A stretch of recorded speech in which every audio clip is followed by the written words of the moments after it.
All right, so we're diving into some pretty intense stuff today. Yeah. This excerpt someone sent in is, it's a doozy. It really is. Basically, it turns everything we think we know about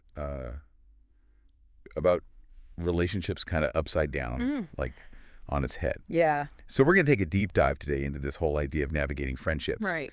But also, Yes. this is where it gets wild. Okay. It suggests that we can actually learn Okay. and benefit from our enemies. Yeah. So how about that for a starting point? That's pretty radical. Yeah, it is. Yeah. Definitely a different way of looking at things. Yeah. Instead of just saying, okay, let's, build this big network of friends and allies. Right. This is saying, hey, maybe take a look at the people who, Yeah. aren't necessarily rooting for you. Yeah. And even saying, like, watch out for those closest to you, Oh, yeah. because they might be the first to turn on you. Interesting. It claims that friends can betray us. They can get envious. Yeah. And if we give them too much power, they could even become a little, Yeah. tyrannical. I mean, think about it. It's heavy stuff, right? It is. I think we've all had those experiences where, you're super close to someone and then Oh, yeah. something shifts and Yeah. you realize maybe they don't have your best interests at heart. Right. Or maybe it's not even that. It's just that Yeah. that familiarity. I mean, it can breed not necessarily contempt, Right. but maybe complacency. Complacency. Yeah. Like maybe our close friends just start to take our good qualities for granted. Yeah. Or they're constantly comparing themselves to us and, Right. maybe a little envy creeps in there. And that's not always intentional. No, not at all. Right, yeah. It's just kind of human nature. It's just part of how we relate to each other. Yeah.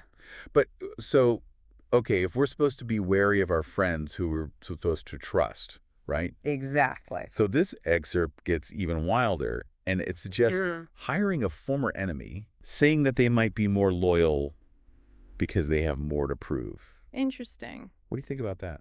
I mean, it's definitely a bold strategy. Yeah. But think about it, someone who used to be against you. Right. They know your strengths and your weaknesses. In a different way. Yeah, they've seen you from the outside.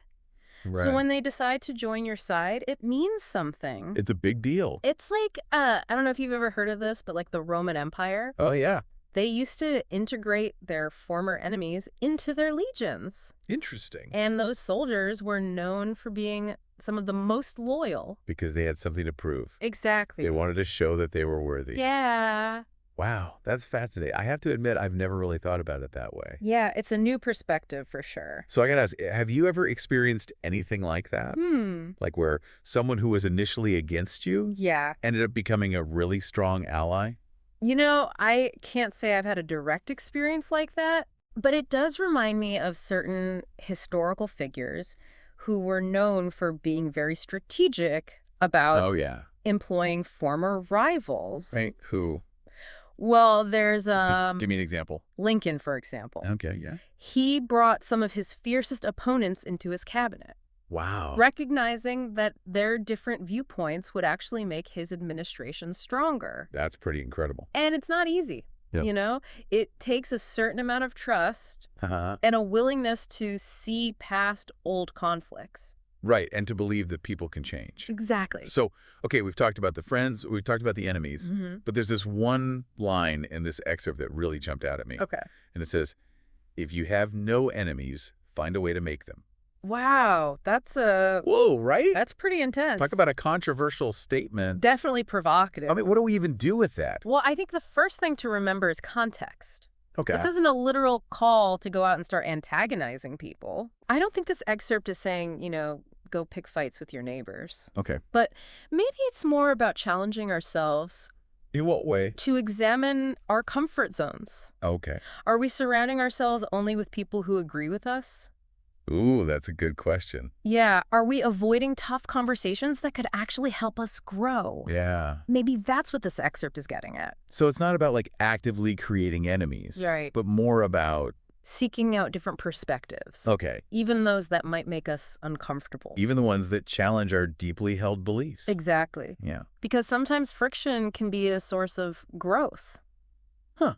Like how, Well, think about it like physical exercise. okay, We need resistance to build strength. right. So maybe by engaging with opposing viewpoints. We're working out our brains. Yeah, sort of. We're building up our intellectual and emotional resilience. Exactly. It's like we're saying, bring on the challenge. I can handle it.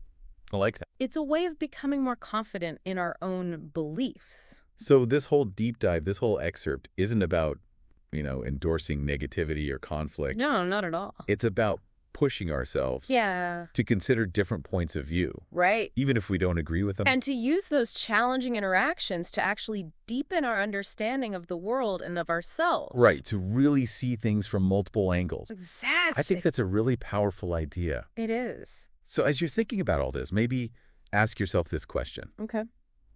Could stepping outside your usual circle and engaging with those who hold different views, even those who you might consider your enemies, interesting, could that actually help you grow? It's something to ponder, isn't it? It really is. All right, that's all the time we have for today's deep dive, but thanks for joining us. It was a pleasure being here. We'll see you next time. See ya. Bye.